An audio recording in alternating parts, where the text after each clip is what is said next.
Yo soy Donovan Ruiz, nada más. Actualmente estoy terminando mi maestría en docencia. Entonces quiero que cada uno me vaya colaborando y cómo manejamos al grupo en sí. Pero antes de hablar de heridas, de hablar diferenciación de úlceras, les traigo esta imagen. Esta imagen es bonita e interesante si la tomamos en el contexto que lo dice un cirujano. Este es Henry March, un famoso neurocirujano de la Universidad de Oxford. Famosísimo. Y él en su libro nos dice lo siguiente: cuando eres joven, quieres operarlo todo, quieres hacer todo, te sientes en la capacidad, tienes ese entusiasmo de que nada te puede fallar, tú eres capaz de hacerlo. Pero conforme va pasando el tiempo, dices, este momento es el de parar. Este es el momento de decir, ya no continúo más con ese paciente porque no me colabora. Y si no me colabora, pierdo tiempo, pierdo recursos y en un momento me van a decir adiós. Y bueno, adentrémonos en este campo de las heridas. ¿Cuántos caballos usted ve? ¿Tres? ¿Tres? ¿Sí o no? Yo también veo 3 caballos desde el fondo hacia acá. Así mismo son las heridas. Se parecen, pero no lo son. Cuando yo les traigo de estas imágenes, ustedes van a decir, todas son úlceras vasculares. Entonces, todos son colombianos. Pero sabemos que está dividido en grupos. Costeños, paisas, rolos, santanderianos, de todo un poco. Y así mismo es esto de las úlceras. Las úlceras se parecen, pero no lo son. Y aquí vamos a ir desglosando poco a poco este bonito campo. Y lo podemos dividir en úlceras arteriales, úlceras venosas, úlceras neuropáticas, ¿y usted cuál otra etiología conoce? Isquémica. Isquémica, está en las arteriales. Entonces vamos a tratar de concentrarnos todos. Y el celular, el que está con el celular me lo voy a pegar y le voy a preguntar a esta persona. Eso es sencillo. Práctico. Y quiero que me ayuden a hacer el examen físico de este paciente. ¿Qué les parece? Es un paciente, ¿qué tipo de úlcera ustedes ven al frente? Arterial. ¿Por qué? ¿Qué características tiene? Localización, ¿qué más? La isquemia. ¿Y la isquemia qué es? Neuropatía, no. Ahí va. Entonces vamos a ir conversando de este tema. Las úlceras arteriales tienen una característica. Primero son los cambios en la piel. Es una piel delgada, brillante, muy fina la piel. Presenta una coloración rojiza. Por lo general se lo ve más a nivel del pie que en la pierna. Si tiene una lesión a nivel de la pierna, va a ser en la cara anterolateral, el angiosoma de la arteria peronea. Los bordes de las heridas son bien definidos. El lecho de la herida puede ser pálido, puede ser necrótico. Está por lo general recubierto de una escara necrótica. No tiene flujo sanguíneo. El exudado es bien raro ver en una úlcera arterial, pero una característica peculiar, particular de la úlcera venosa, de la úlcera arterial, perdón, es el dolor. Es sumamente dolorosa. Recuerden la localización donde estaba esta úlcera. Era a nivel de sitios de fricción. Paciente con una úlcera con escara necrótica muy dolorosa. Esta paciente fue amputada. Vino el traumatólogo, vio que los dedos estaban necróticos y le dijo, vamos a amputarlo. Le hacen una amputación, pero se olvidan de algo esencial, valorar la parte angiológica. Si no tiene flujo sanguíneo, si no tiene la perfusión adecuada, utilicen el parche que ustedes quieran que no sirve. Entonces valoren correctamente a su paciente. Si no lo valoran, van a terminar como este caso. Se le hace la amputación de 4º y 5º artejos del pie izquierdo. Sigamos hablando de este mundo bonito de la úlcera arterial. Por lo general es después de un trauma. Tiene algunas características fundamentales. La sensibilidad va a estar normal, la temperatura va a ser fría. ¿Qué voy a encontrar? Cuando yo elevo la extremidad, se pone pálida. Cuando baja la extremidad de mi paciente, le alivia el dolor, se pone una rubicundez. Esto es característico de la úlcera arterial. Pero ¿cómo voy a identificar a ese paciente? Tengo a ella que es una paciente joven, 34 años, me llega con una lesión a nivel del dedo. ¿Voy a pensar en una úlcera arterial? Debo identificar factores de riesgo. Y estos factores de riesgo para desarrollar enfermedad arterial periférica, de acuerdo a las guías AHA, nos dice, paciente que tenga mayor de 65 años de edad, que puede ser mamá, papá, el abuelito, el ser más querido.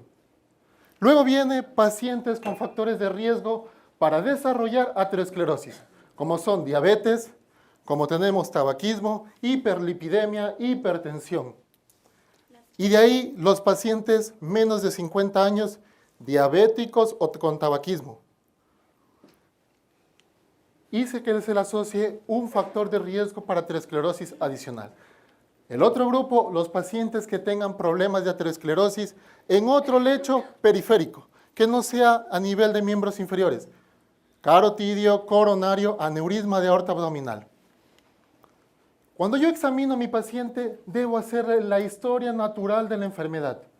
Y para esto necesito signos y síntomas. Comienzo a preguntar, señor, ¿tiene características de un dolor claudicante cuando camina?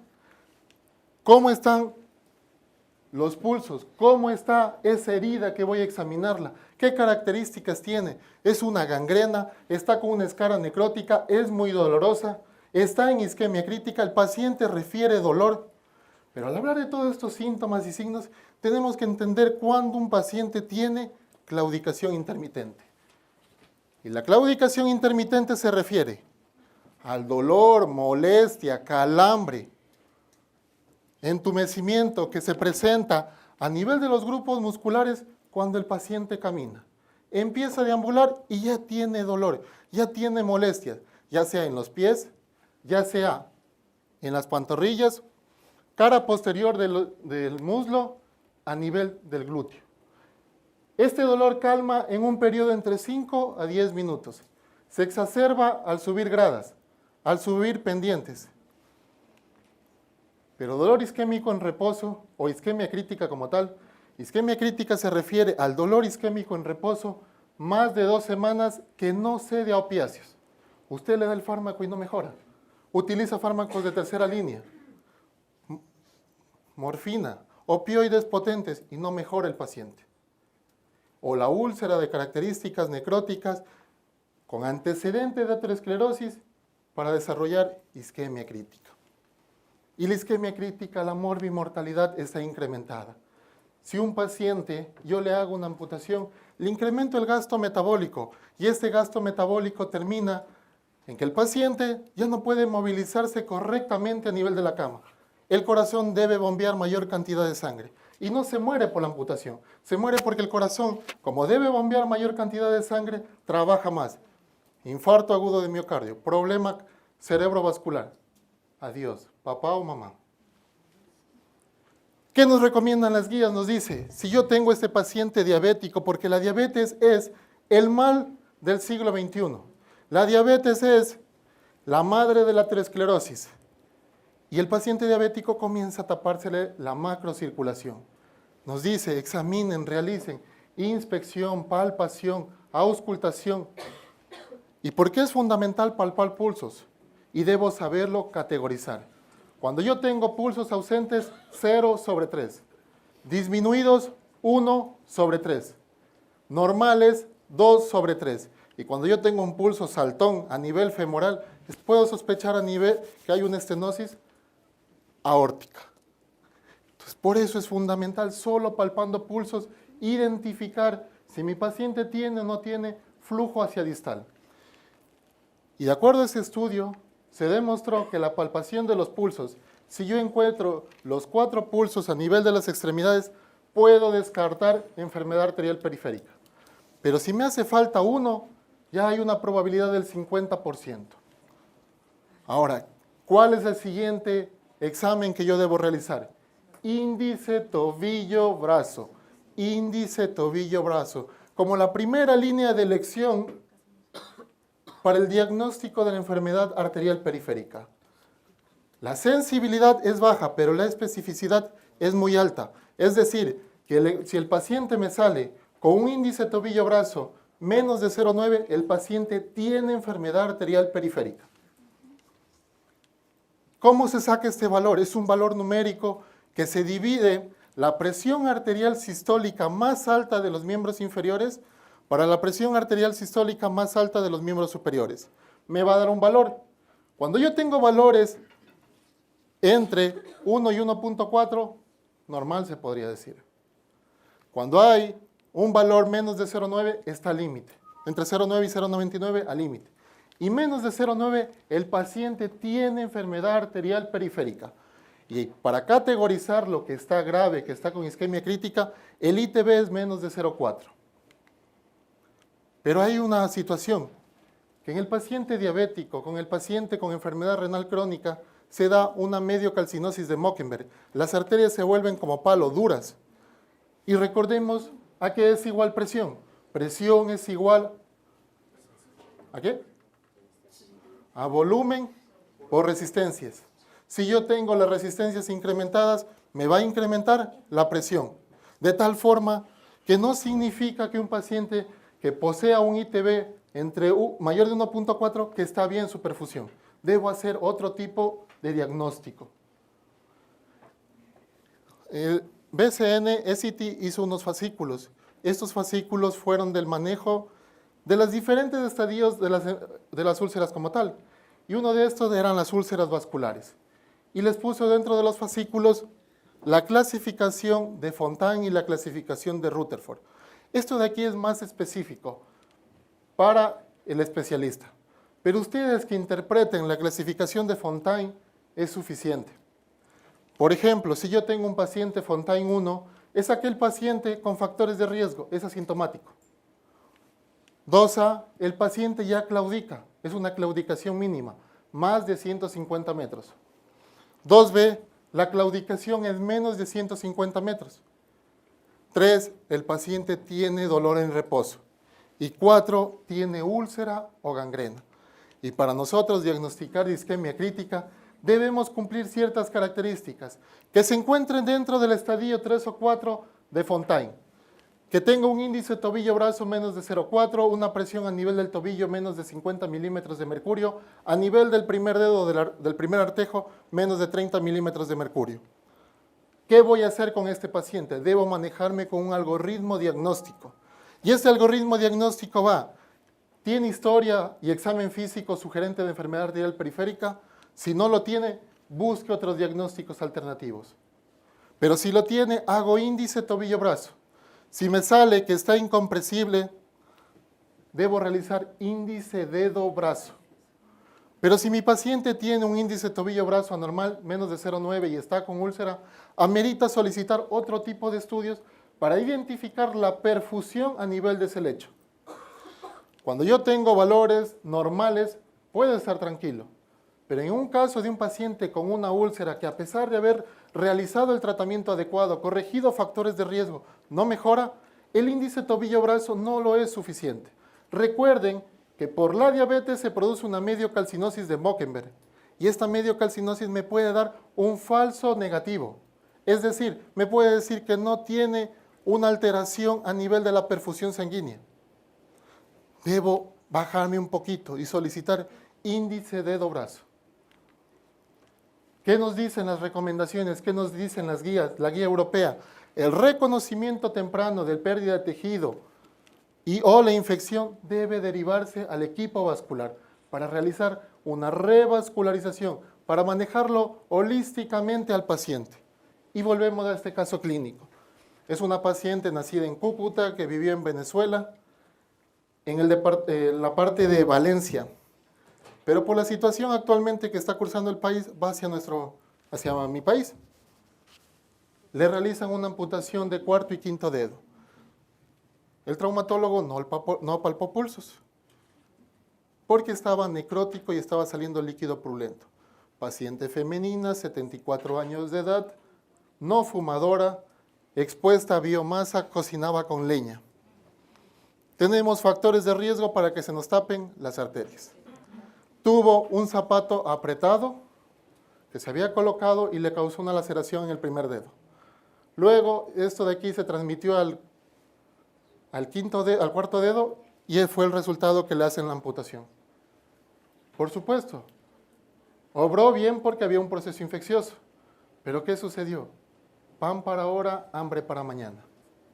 Si no valoro la parte angiológica, no va a cicatrizar jamás. Y en esas condiciones estaba la paciente. Entonces, ¿qué nos dicen?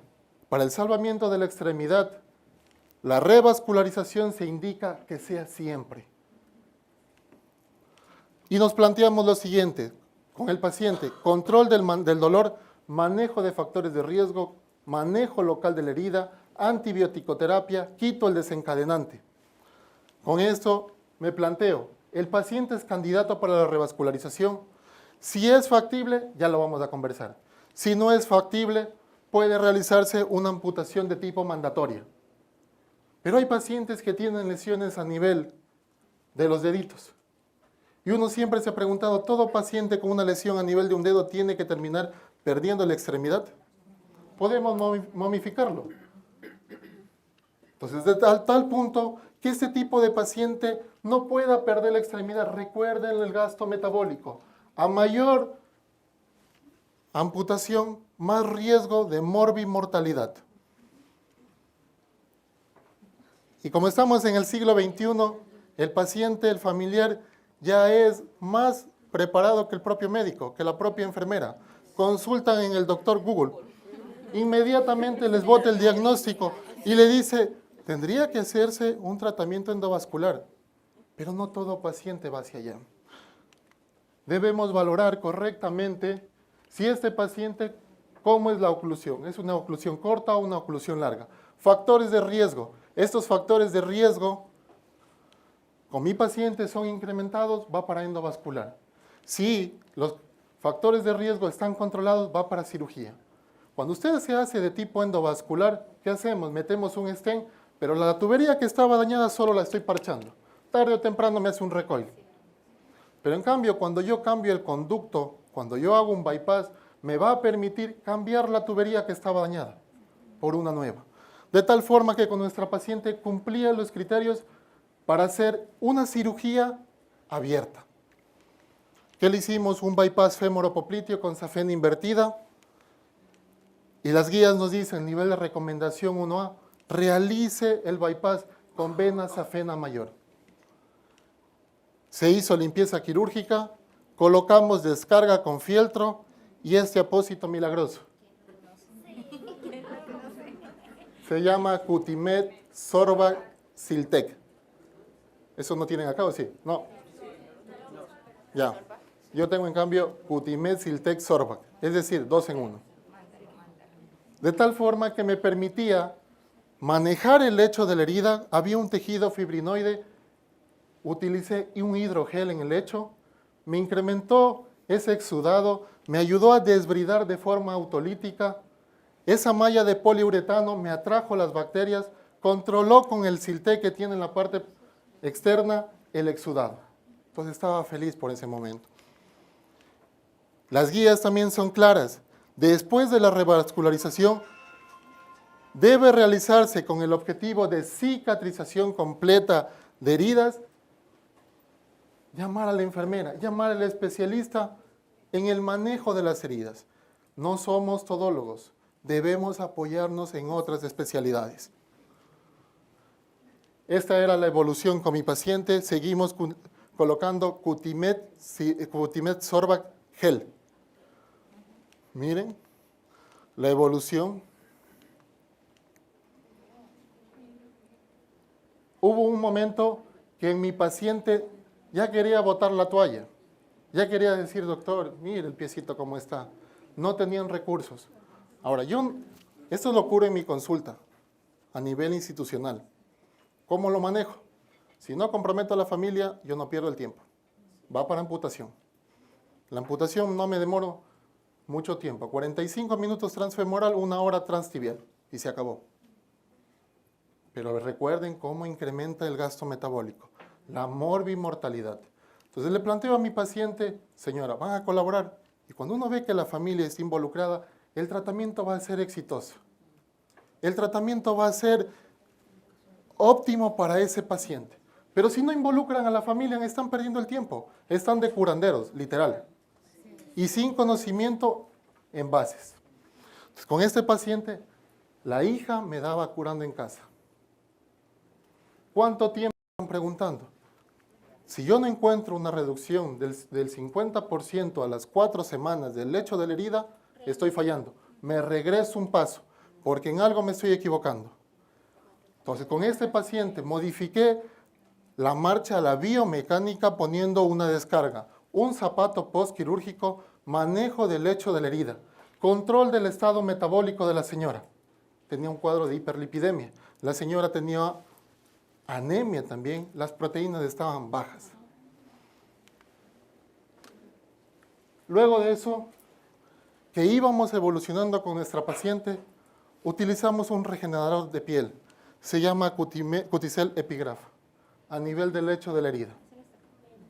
¿No hay aquí o sí? No, allá. Cuticel Contact. Esta era la evolución y a los 2 meses estaba así. Hace 2 semanas la señora me fue a felicitar, agradecer y todo por el estilo. Este es el resultado final cuando se maneja correctamente una herida. Pero bueno, seguimos hablando de este tema.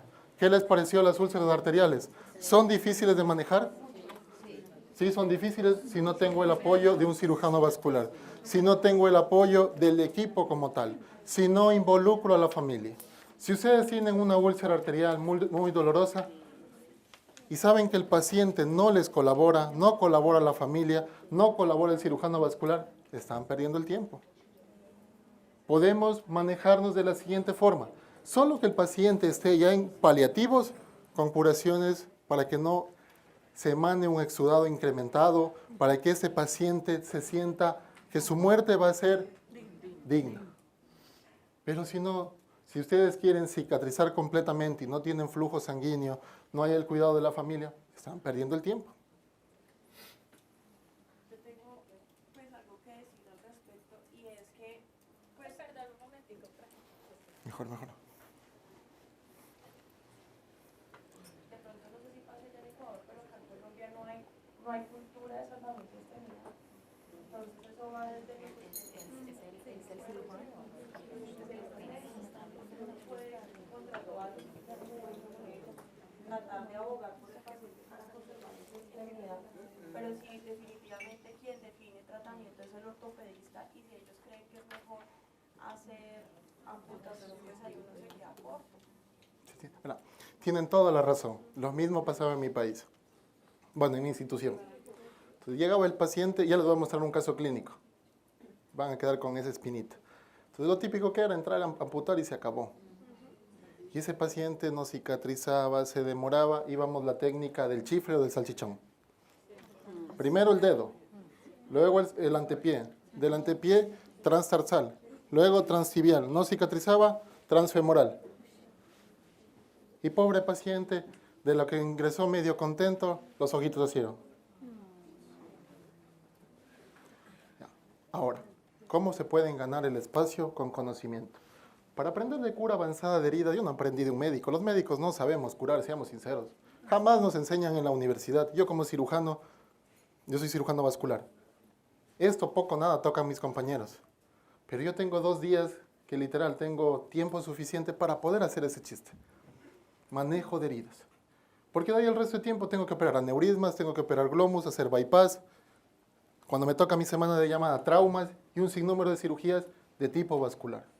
Pero también me involucro en algo más, que este puede ser mi familiar.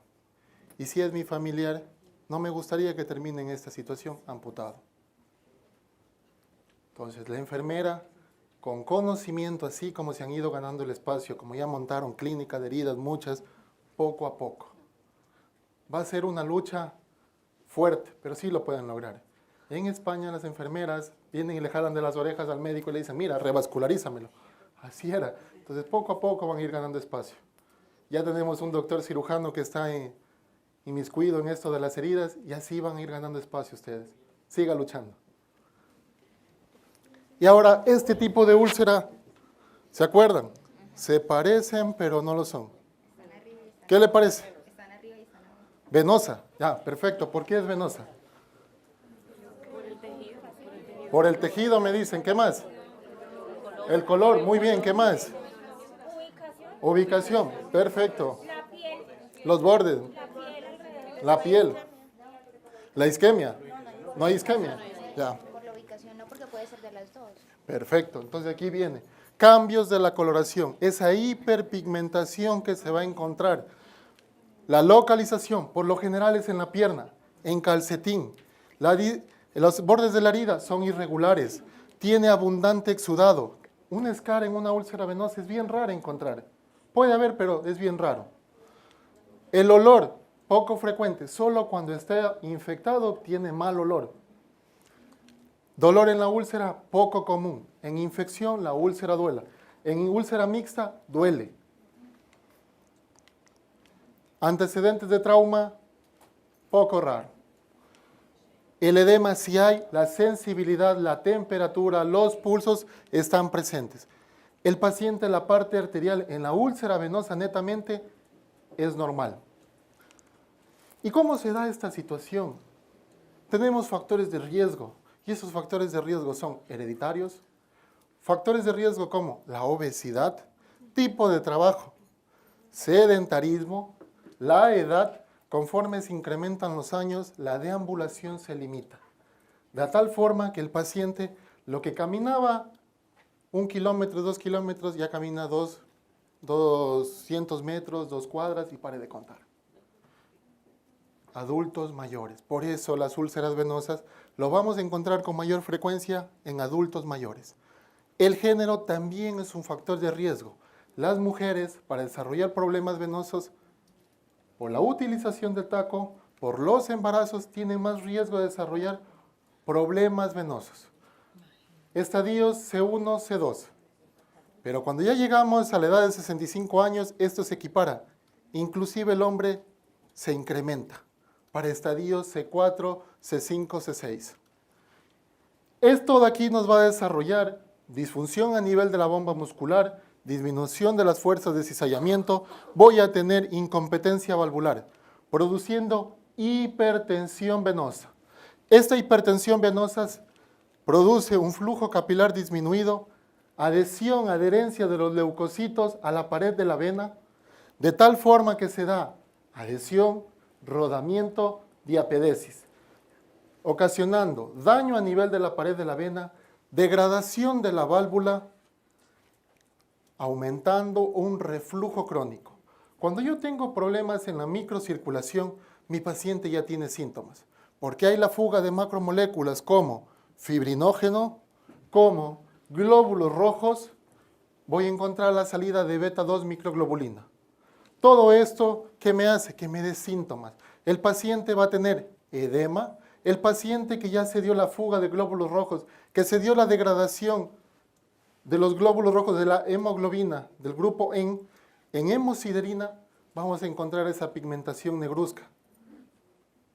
Con este paciente, el momento que salen los leucocitos, se activan citoquinas, quimiosinas y llaman a las células inflamatorias para dañar el tejido. Al dañar ese tejido, va a terminar en úlcera venosa. Y hemos hablado de úlcera venosa, pero sabemos en sí la definición. En el año 2014, la Sociedad Americana de Cirugía Vascular nos da la definición. Y nos dice, la úlcera venosa es aquella lesión que se presenta en la pierna o en el pie debido a hipertensión venosa. Para esto yo debo de desarrollar un algoritmo.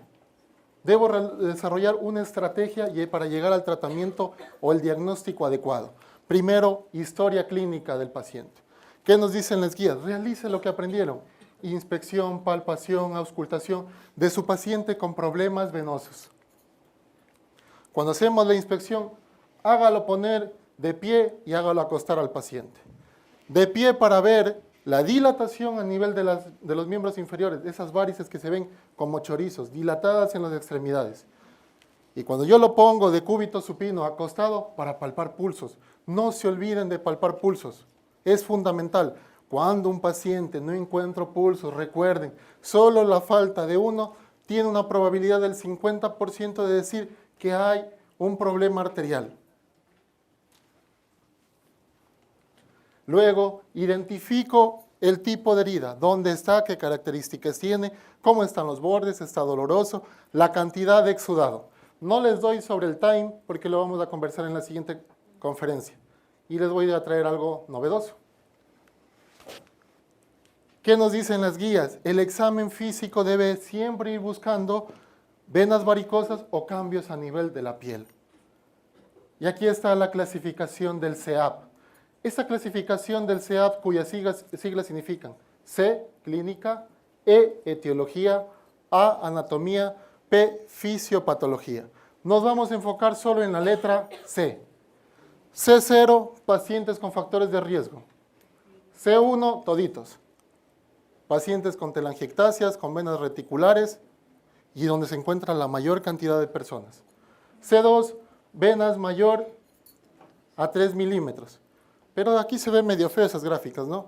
Entonces, les voy a traer un poquito más incrementado. Esto es C1. Las telangiectasias. Ahí en uno, C1. Entonces dije, voy a ponerme los lentes y vamos a hacerlo a través de rayos láser. C1 son las típicas telangiectasias, que son venas que van en un diámetro entre 0.5 y 1 milímetro. Esas venas reticulares que se ven más grandecitas, igual siguen siendo C1.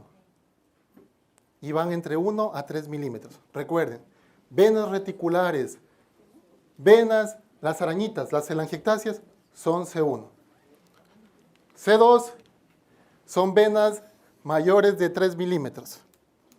C3, mi paciente ya hay edema.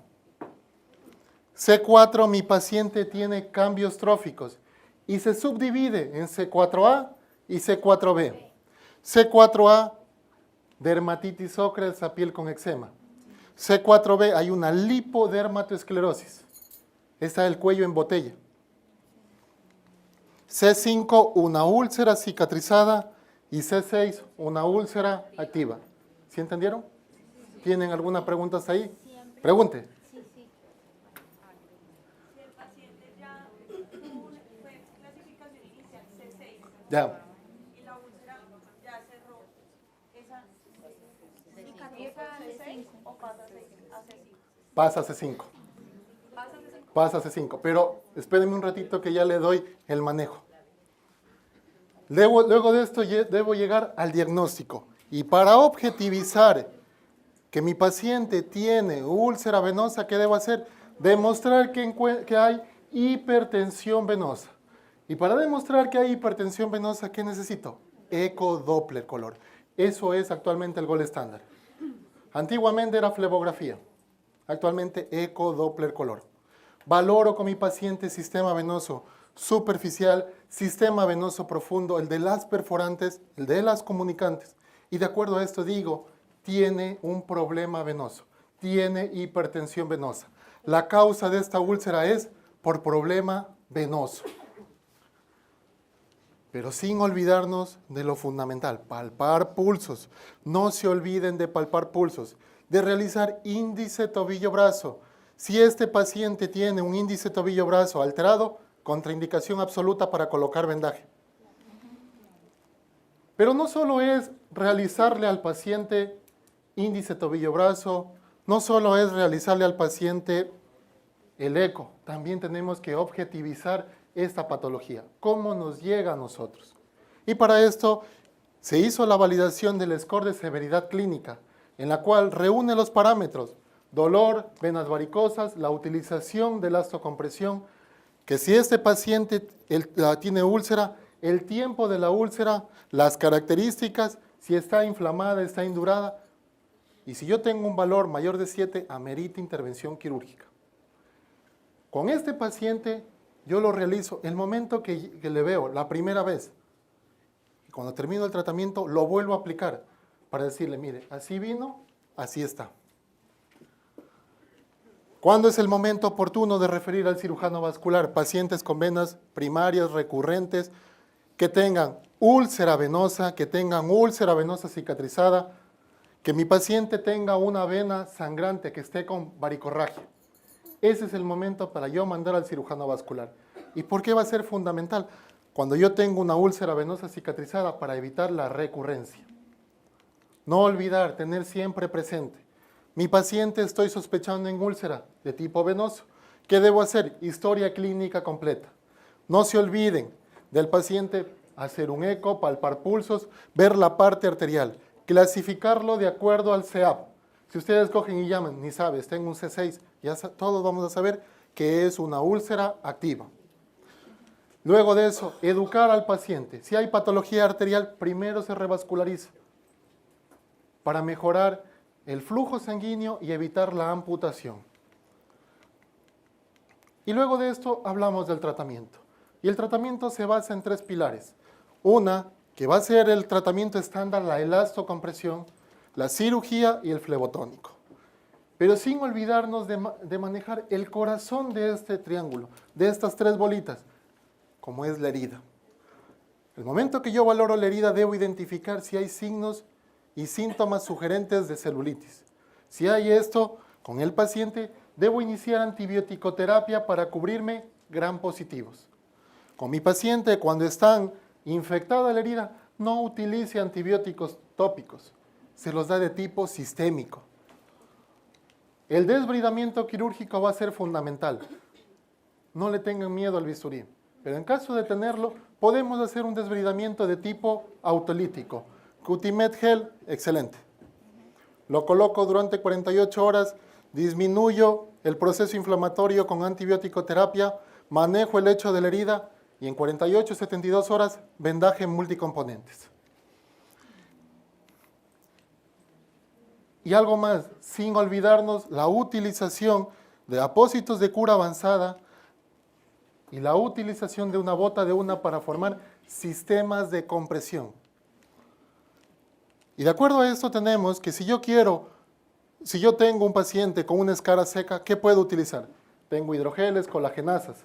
Si yo tengo mi paciente con fibrines, facelos, puedo utilizar hidrocoloides. Si mi paciente quiere una granulación, puedo utilizar alginato, hidrofibras, lo que ustedes prefieran. Sepan utilizar correctamente, en el momento oportuno. No toda herida se la maneja igual. Y no todo estadio de esa misma herida debo manejarlo con el mismo apósito. Muchas de las veces manejan con el mismo apósito y dicen, no me sirve el producto.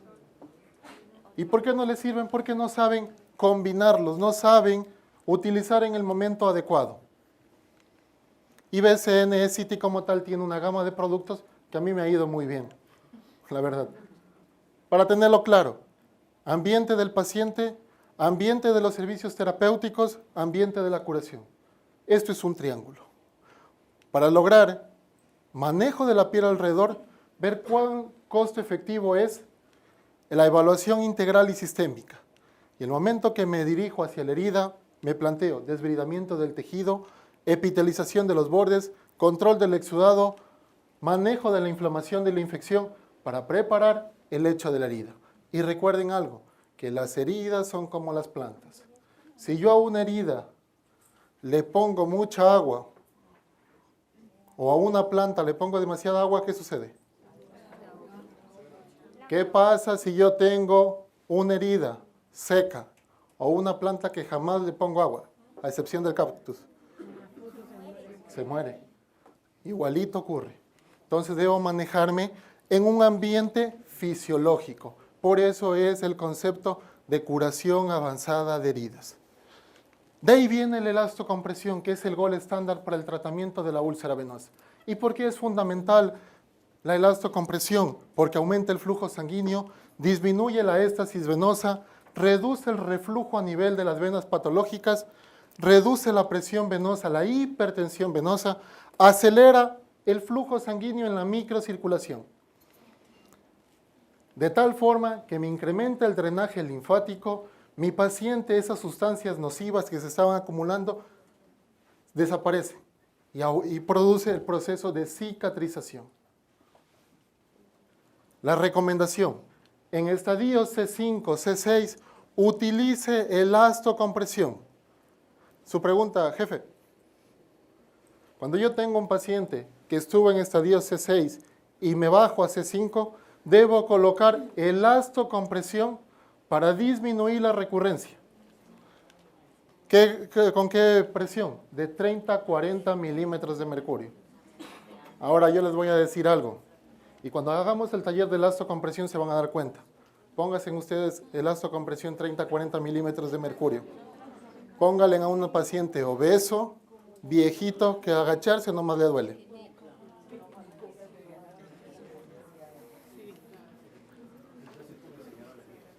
Ya le voy a...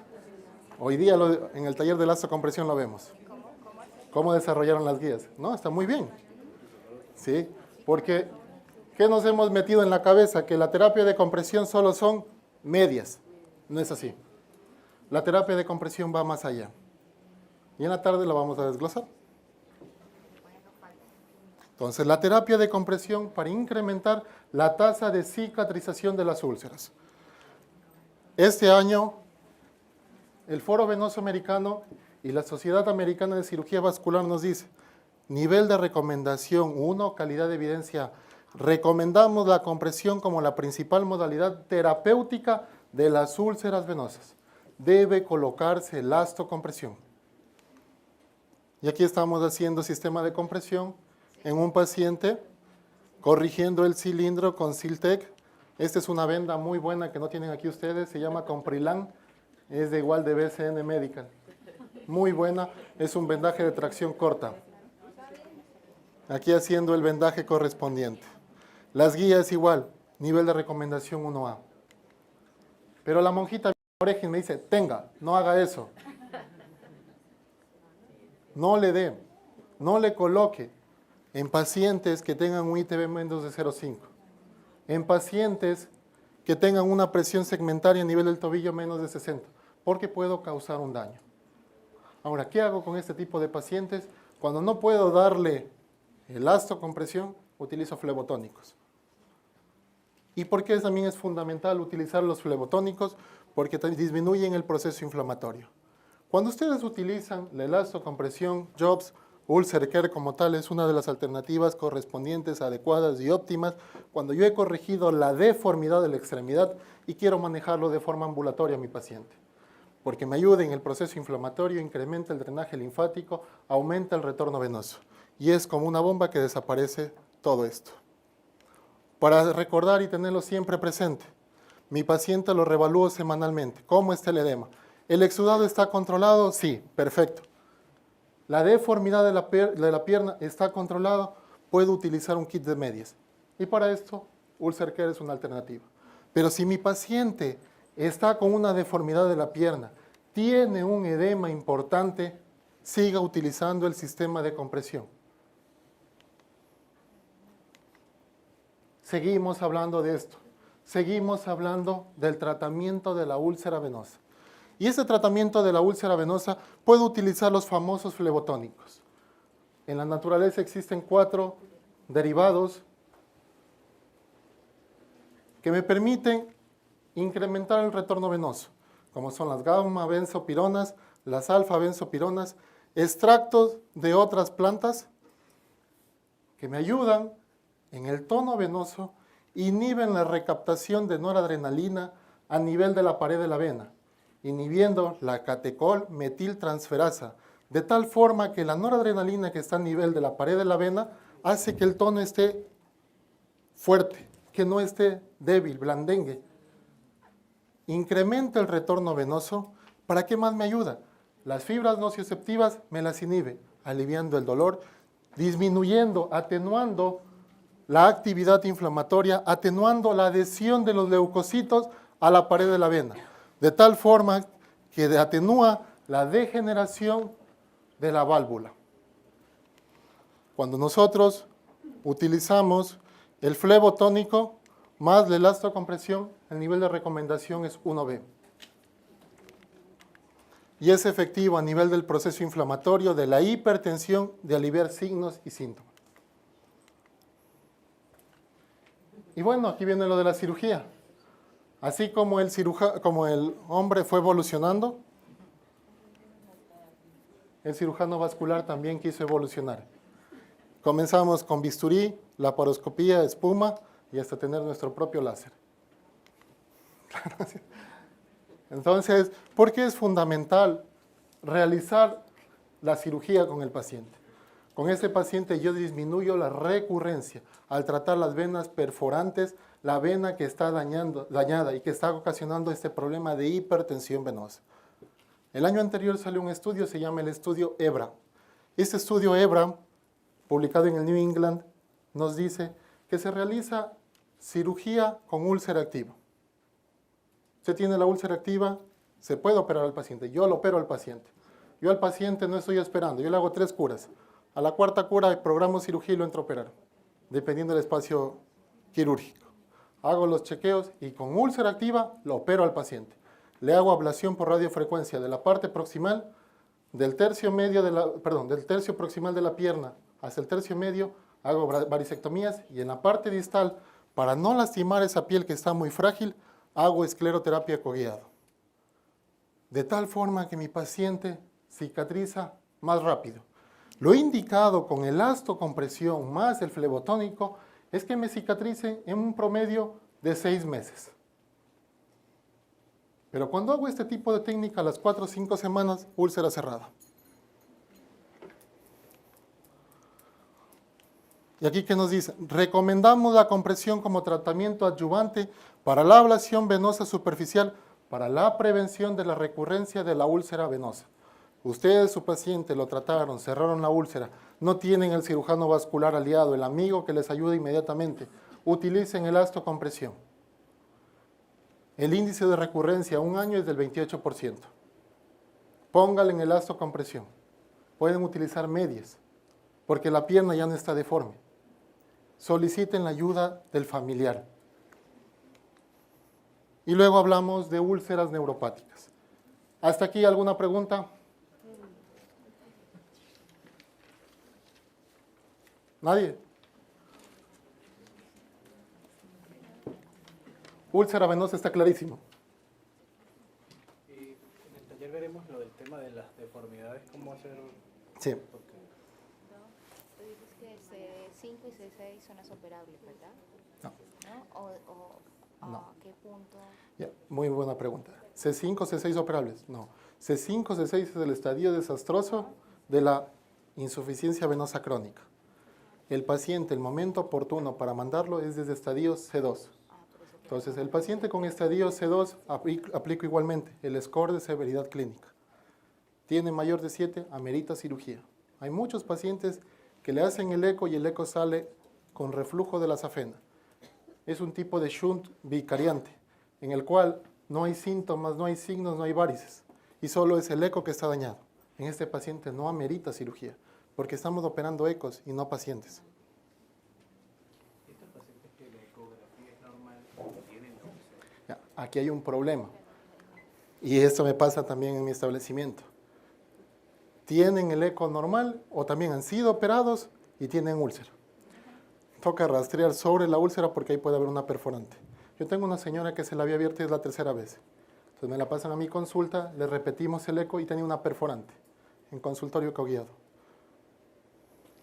¿El dolor aún así persiste después de una safenectomía, por ejemplo? ¿Es normal que persistan los dolores? Que persistan los dolores. Ahí O sea, también. mami le hicieron una primero y al año le hicieron la otra. Y ya han pasado 2 años desde la última y ella dice que el dolor es continuo. Ya. Lo que me preguntan acá, si a pesar de la cirugía persiste el dolor, sí puede darse. Entonces, ¿qué nos recomiendan las guías? Si yo tengo mi paciente con úlcera o problemas venosos, que a pesar de haber sido hecho cirugía, a pesar de haberlo tratado, persiste las molestias, puede utilizar elastocompresión y o flebotónico. Pues ya está con flebotónico y con las medias no se las retira. Se las quita las medias. No, Entonces, ya no, ya siempre se la entonces, ahora lo que toca investigar si no es otro problema, y un problema de tipo neuropático. a lo que vamos a ver ahora. Sí.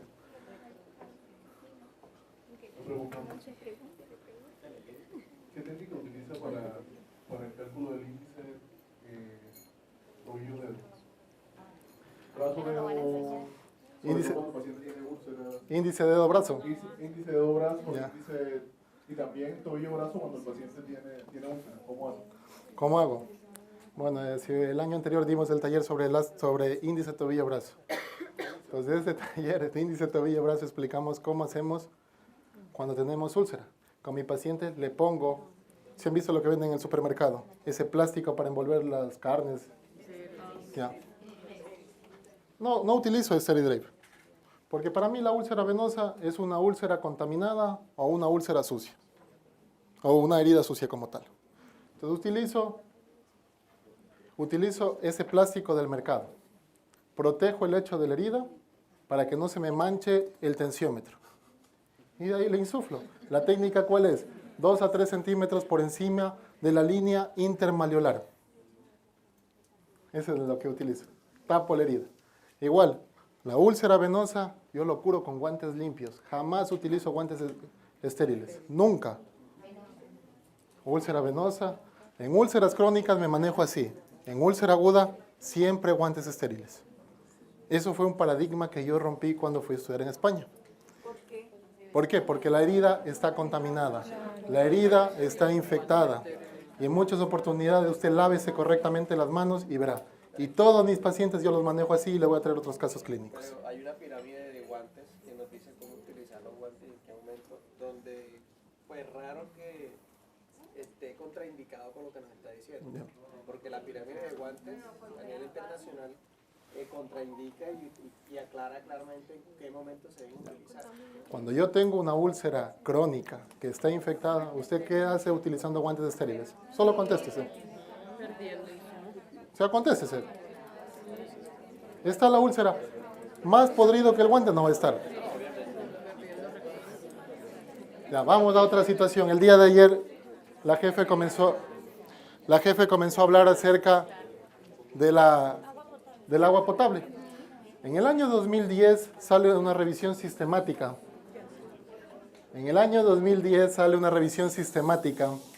Y esta revisión sistemática nos decía que compararon agua del grifo, solución salina, dextrosa, lactato, agua del río inclusive. Y se demostró que lo único que hace el agua es barrer las bacterias. ¿Sí estamos claros? Por eso mi paciente cuando va a llegar a mi consulta no pierdo el tiempo de estarle diciendo, ¿sabe qué? Venga para quitarle yo el vendaje. Jamás le quito el vendaje, nunca. El paciente tiene que llegar bañado, quitado y refregado todo eso. Me libra el tiempo que yo le voy a estar ese ratito que ni bien le voy quitando. ¡Ah! Y el primer grito. Voy cortando. ¡Ah! Y el segundo grito. ¿No les ha pasado? Ustedes llegan a la casa a curarles y el paciente comienza a gritar y los hijos se asoman. Me lo están matando. ¿No les ha pasado? A mí me pasa. Entonces, yo al paciente lo que le hago, escuchen por favor, yo al paciente lo que le hago es, o sea, le cojo, le digo, señor, véngase bien bañado, se quita todo eso. Otra cosa, ustedes van sacando ese vendaje y un olor a diablos. ¿No les ha pasado? Entonces son estrategias que conforme ustedes vayan curando, van a ir aprendiendo mucho más. Y uno nunca deja de aprender, siempre se aprende algo novedoso. Por ejemplo, la semana anterior que estuvimos en Medellín, nos presentaron algo sobre el sevoflurane, que le indiqué ayer al doctor. Ya les voy a indicar que yo también lo hice ya. Cómo manejar esas úlceras súper dolorosas. Ya les indico. ¿Alguna otra pregunta? Sí, yo. La persona que decía Estoy seco. yo soy candidata, me voy a poner pantalito porque Ya. mira la compresión. Bueno, la pregunta va enfocada porque hace poquito estábamos analizando un caso dentro del Comité de Seguridad, un paciente que nos ingresa a la unidad de cuidados intensivos y termina con una TBP. Posterior al análisis de caso nos reunimos con el coordinador de unidad de cuidados intensivos, pues las personas que estaban implicadas dentro del desarrollo del evento para conocer cuáles eran esas prácticas seguras que se tenían en la institución para prevenir este tipo de eventos, y encontramos que la práctica de la institución era que todo paciente que llegaba, la medida profiláctica era colocar medidas antiembólicas. Cuando hicimos el proceso de investigación, el interrogatorio, pues le preguntábamos al especialista cómo saben ellos que ese paciente viene con un antecedente de una insuficiencia arterial crónica y que esta práctica no fuera algo Negativo.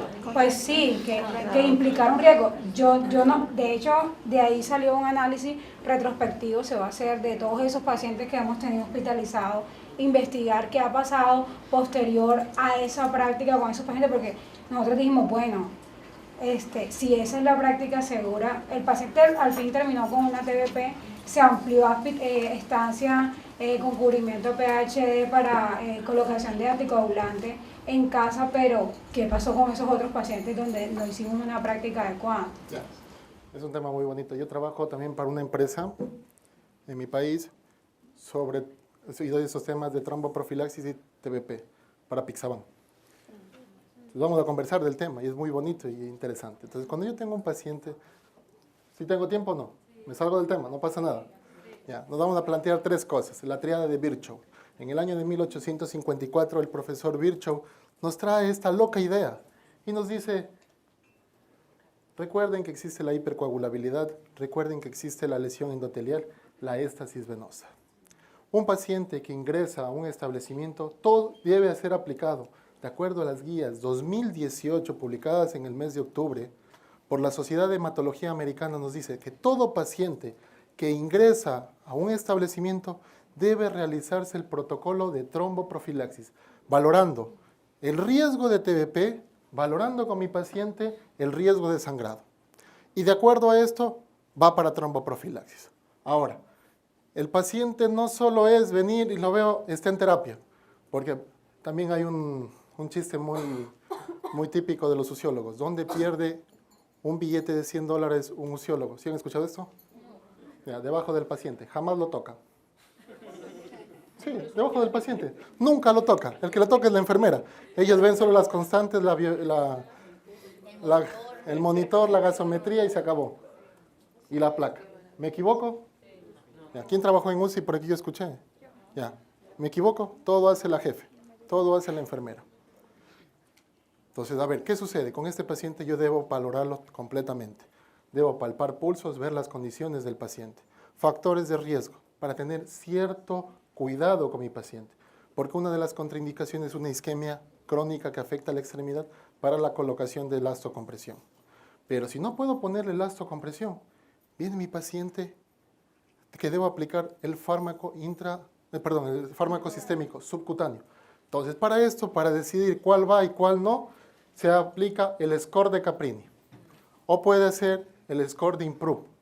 De acuerdo al score de Caprini, yo voy estadificando a mi paciente. Si yo tengo un Caprini entre 0 y 1, muy bajo. Entre 1 y 2, bajo. Entre 3 y 4, moderado. Y de 5 en adelante, riesgo alto. Muy bajo, camina el paciente. Bajo, mi paciente lo hago caminar o le pongo elastocompresión. En moderado, o elastocompresión o heparina de bajo peso molecular. Y en riesgo muy alto, mi paciente amerita elastocompresión más heparina de bajo peso molecular. Y voy calculando de acuerdo al peso. No es 1 miligramo por kilo de peso. No, en este paciente lo que hago es, ¿cuántos kilos pesa? Entre 50 y 90 kilos, la dosis va a ser 40 miligramos subcutáneo QD. Mayor de 90 kilogramos, la dosis va a ser 60 miligramos subcutáneo QD. Y menos de 50, 30 miligramos subcutáneo QD. De ahí yo estoy cubriéndome con mi paciente. Si me desarrolló TBP, este paciente valoro el riesgo de sangrado y si tiene contraindicación para la anticoagulación, amerita filtro de vena cava inferior. Hasta que haya quitado o haya corregido ese riesgo de sangrado e reiniciar la anticoagulación. ¿Sí está claro? ¿Tienen alguna otra pregunta? Sigamos. Bueno, luego de esto vamos a conversar sobre pie diabético. Y Paula nos va a dar. Sí. Por eso no voy a topar mucho el tema en relación al pie diabético. La principal causa de la neuropatía es la diabetes, el mal del siglo XXI. Si ustedes les llegan una lesión en estas condiciones, ¿qué dicen? ¿Qué características tiene? La diabetes en América se estima que en el año 2014, 62 millones de personas. 2040, 109 millones de personas. ¿cuánto le cuesta? ¿Cuánto le vale? 383.000 millones. Y miren cuánto se va a aumentar cuando lleguemos al 2040. La OMS en la actualidad dice que tenemos 430 millones de personas con diabetes y que para el 2030 esta cantidad se duplicará. Miren lo impactante que es. Ahora, de acuerdo al International Working Group Diabetes Food, este año que nos salen las guías, el 23 de mayo, nos dice que la ulceración del pie diabético es una de las causas o de las complicaciones de la diabetes, que incrementa la morbimortalidad y se asocia con algo, entre el 19 al 34%. Un paciente que ha sido cerrada su úlcera no se llama una úlcera cicatrizada, sino se llama una úlcera en remisión. Porque de este grupo, el 40% al año se le vuelve a abrir. Y a los 3 años, el 65%. Entonces se llama una úlcera en remisión. ¿Por qué? Porque no modificamos factores de riesgo. ¿Qué debo hacer con mi paciente? Siempre prevenir. Los puntos claves van a ser identificar el pie de riesgo, inspeccionar, examinar regularmente el pie de riesgo, educar al paciente, a la familia, sobre sus complicaciones, sobre lo que puede pasar más adelante hacia futuro si no controla los niveles glicémicos. Asegurar el uso rutinario de calzado apropiado, tratamiento de factores de riesgo para ulceración. Fala, Pravin. El término de úlcera en remisión se le podría también atribuir a las venosas cuando no hay una intervención vascular. La verdad que no he escuchado en venoso, pero en neuropático sí lo he leído. Entonces, con mi paciente, ¿qué debo hacer? Para prevenir, realizar el tamizaje.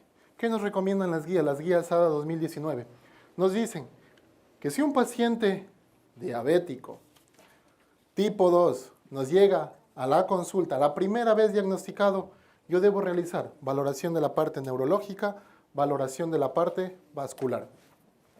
Si mi paciente diabético, insulino dependiente, diagnosticado, tipo 1, insulino dependiente, sí, diabetes tipo 1, yo debo con mi paciente realizar el examen a los 5 años del diagnóstico. Porque este paciente diabético tipo 2, no sabemos cuántos años antes ya era diabético. ¿Qué debo hacer? Valorar la parte protectora. Y para esto podemos dividirlo, valorando sensibilidad superficial, sensibilidad profunda, la parte consciente. Y lo inconsciente, los reflejos osteotendinosos. ¿Qué herramientas poseemos? Desde monofilamento, diapasón, pinprín, barra térmica, almohadilla, para identificar la neuropatía. No se olviden de palpar pulsos. Es fundamental palpar pulsos. Palpen pulsos con su paciente. Arteria tibial posterior, arteria dorsal del pie. Historia de su paciente de claudicación. Recuerden, paciente diabético, mayor de 50 años, que ya le dice, me duele la pantorrilla cuando camino. Sospechen en claudicación intermitente. Cuando se entra en este grupo o tenemos úlcera, amerita índice tobillo-brazo, índice dedo-brazo, presión transcutánea de oxígeno.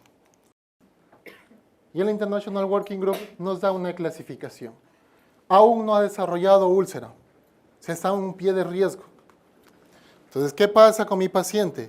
Sin alteraciones en la parte sensitiva, sin enfermedad arterial periférica, yo debo monitorizarlo una vez al año. Vuelvo a palpar pulsos, vuelvo a mi paciente a hacerle el examen neurológico. Pero en cada consulta de un paciente diabético, revísele en el otro pie. Solo miren, nada más. Cuando mi paciente esté en bajo riesgo, tiene alteración en la parte sensitiva. 2 minutos. Ya. Bueno, entonces sigamos, que esto no van a hacer ustedes eso, ¿no? ¿O sí? Para adelantarnos en el otro. Bueno, hagámoslo rapidito. En riesgo moderado, que el paciente tenga enfermedad arterial periférica o alteración en la parte sensitiva, amerita un manejo cada 3 a 6 meses. Valorar otra vez estas condicionantes. Si su paciente tiene enfermedad arterial periférica, hay deformidades, su paciente fue amputado, tuvo una úlcera, toca verlo de 1 a 3 meses. Factores de riesgo para ulceración, lo que ya conocemos y vamos a hablar más adelante, como son ceguera, enfermedad arterial periférica, neuropatía, pacientes con enfermedad renal crónica, con desconocimiento sobre la patología que presenta. Y la úlcera neuropática se presenta en sitios de presión. Recordamos una fórmula en física.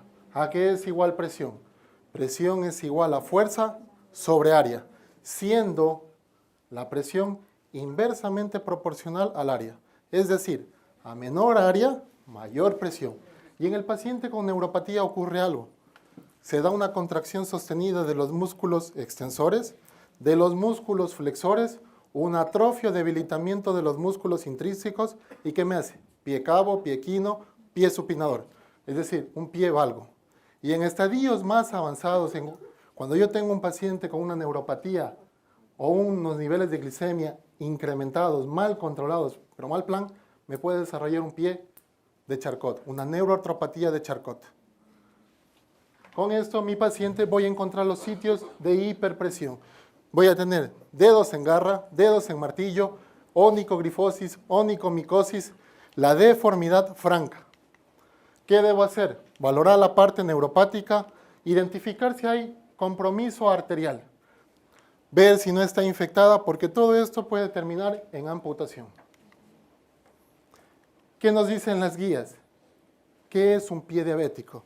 Es la infección, ulceración o destrucción de los tejidos del pie asociados a neuropatía y o enfermedad arterial periférica en pacientes con diabetes. ¿Qué voy a encontrar con este paciente? Un callo siempre. Voy a encontrar deformidades a nivel del pie. La distribución en puntos de hiperpresión. Típicamente rojo, algunas veces voy a tener una escara, el exudado casi siempre, el mal olor cuando está infectado. Y ese es el típico de un paciente diabético. Con un halus marcado, con una biomecánica del pie cambiada completamente, con un arco interno prominente, es decir, un pie cabo. La sensibilidad con el paciente va a estar ausente o está alterada con el paciente. Si hay un compromiso arterial, puede ser que no hayan pulsos. Con este paciente, solo si hay componente arterial va a haber alteraciones en la parte angiológica. Si tienen un paciente con pie diabético, sospechen si hay infección o no. Si hay infección, categoricen a su paciente en leve, moderado, severo, de acuerdo al ITSA, para decidir qué antibiótico-terapia van a darle, si amerita el tratamiento de forma hospitalaria. Y preguntarse lo siguiente: ¿las bacterias son sensibles a penicilinas? ¿Este paciente tiene alergia a la penicilina? ¿Los antibióticos que puedo dar son de acuerdo al espectro, de acuerdo a la clasificación que me van a ser óptimos para su utilización? Escoger la antibiótico-terapia empírica y corregir basado en la respuesta inflamatoria en el paciente, no de acuerdo al cultivo, de acuerdo al paciente. Va mejorando, todos contentos. Bueno, cuando tengan su paciente con úlcera venosa, con úlcera de pie diabético, realicen un desbridamiento, palpen pulsos, verifiquen el grado de infección, preparen para cirugía si lo amerita, reevaluar semanalmente si lo están manejando de forma ambulatoria. Si no hay una reducción del tamaño de la herida igual a las 4 semanas de un 50%, se están equivocando en algo. Regrésesen. Puede ser que la infección, la isquemia o la hiperpresión están condicionando esta herida. Y ahora les traigo a Dr. House. ¿Qué les parece esa úlcera?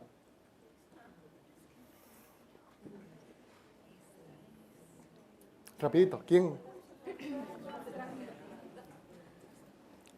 Los de Bogotá. ¿Dónde estaban? Allá. ¿Qué les parece esa úlcera? Mixa. Puede ser, sí. Mixa. ¿Qué tipo de úlcera es esta?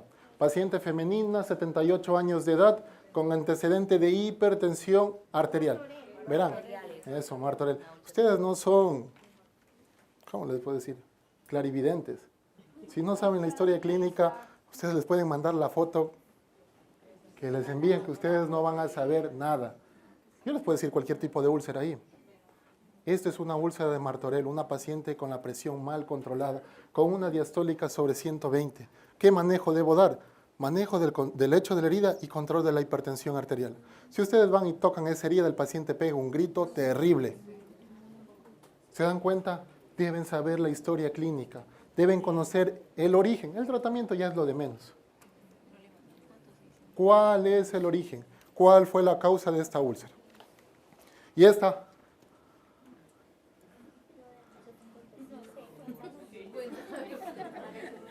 Paciente de 34 años de edad con poliarteritis nodosa. De hecho, no fue diagnosticado de poliarteritis nodosa al inicio, pero me llega con esta úlcera. Y le estaban catalogando como úlcera venosa. Porque si ustedes ven, en teoría hay cambios tróficos. Recuerden. Ya. La ubicación de la úlcera, las características de la úlcera.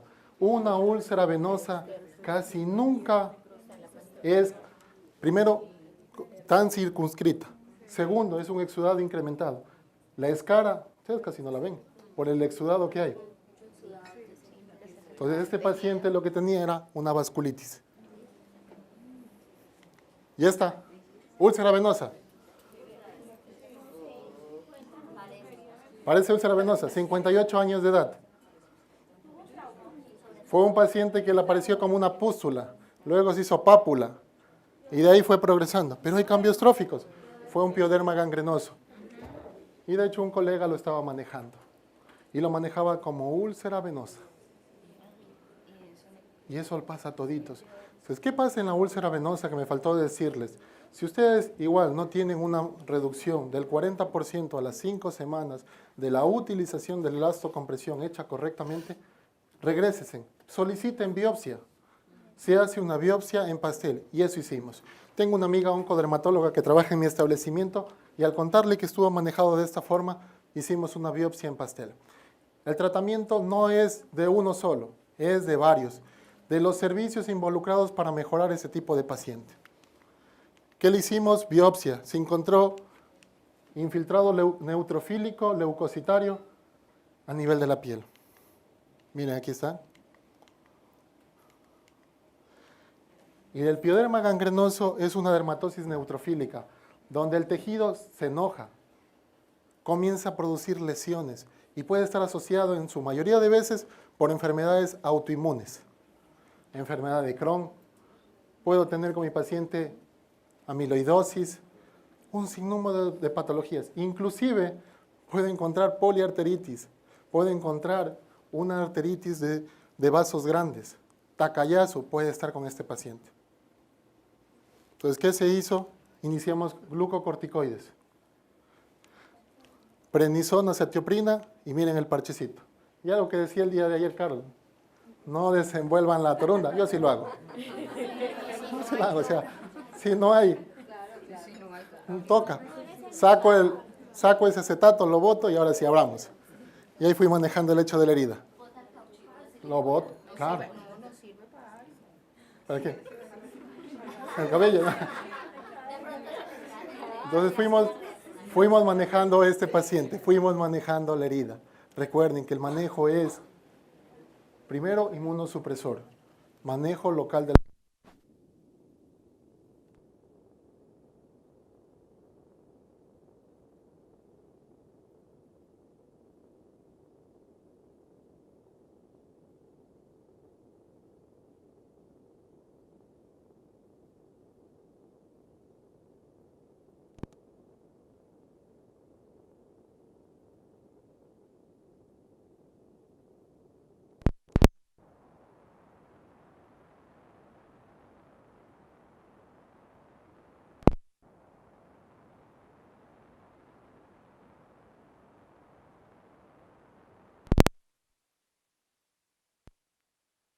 pensando que fue venoso.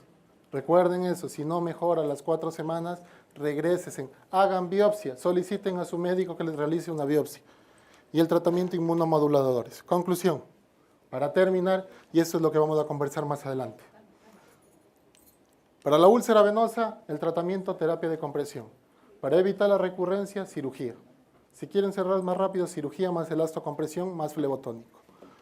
Lesión por presión, quiten el sitio. donde se está causando esta hiperpresión. Modifique los puntos de apoyo. Úlcera de pie diabético, descarga, si amerita, revascularización, trato a la infección, controlo los niveles glicémicos, la parte metabólica. Y para la úlcera arterial va a ser la revascularización. Gracias. Este es mi Quito querido.